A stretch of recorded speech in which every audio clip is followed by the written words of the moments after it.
There is, as the saying goes, a time to plant and a time to uproot what is planted.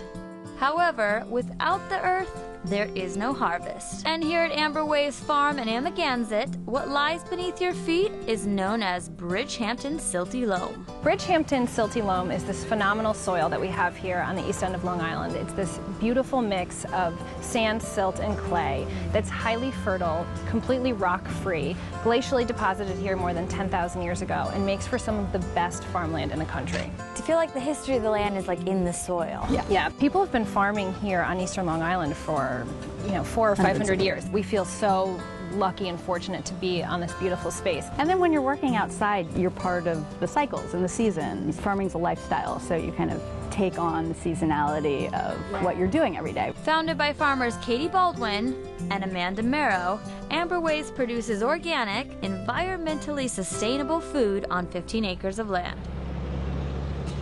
What is your approach?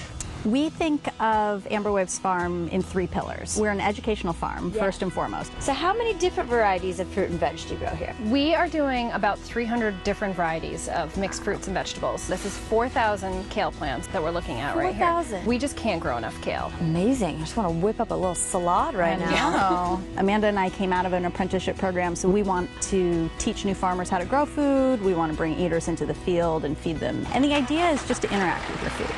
Hang on to your hats, folks. So you're just going to pull your tomato out of your tray, place the seedling in the hole and kind of smush it against the sidewall, and then as soon as that water soaks down into the soil, the roots just take off. I be farming, honey.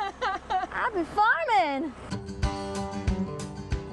In addition to education, we're distributing produce. So we do that through our CSA, our Community Supported Agriculture Program. So we have 150 members who sign on to the risks and the reward of the season, and then in exchange, we give them between 8 and 12 items a week that are the best, the freshest, the prettiest, the best of what's available that time of year. So people can come and get their groceries, so to speak, from you fresh off the farm. You don't even have to think about it because we just tell you what's the best that week. And it kind of gets a relationship of trust too as well when you come here like, okay, I'm eating something that is meant to be on my plate. And the final approach on this formidable farm is the Amagansett Wheat Project. Nobody on the eastern end of Long Island was growing grains for food production. So we grow wheat, and we work with our baker Carissa at Carissa's Breads, and it kind of fills this niche in the food shed out here that was missing. Kind of were like Amber Waves of grain. Exactly, yeah. It's kind of this ethereal, beautiful name that we both loved. There's a lot of positive energy coming from you guys, which I think then evolves and manifests into other positive things happening. It's a good way, I feel like, to live, and the people here will feed off that.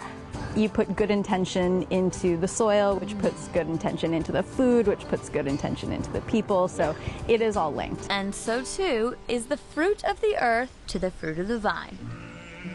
Wine is love, it's my life. Everybody loves to talk about wine, everybody drinks wine, and when you have wine you have many friends. The son of a wine and barrel producer, Roman Roth, Wolfer Estate Vineyard's resident winemaker, was born with the libation flowing through his veins and music the beat of his heart. So that maybe gets the harmony into my wine. Yes. To sing alone in the barrel cellar. Love that.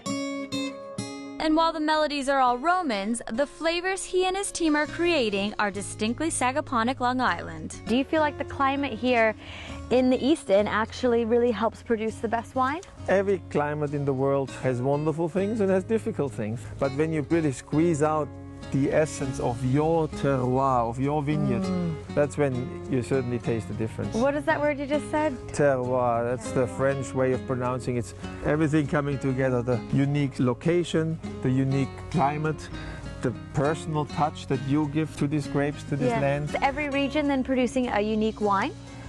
Yes, you can say that every region has its own character.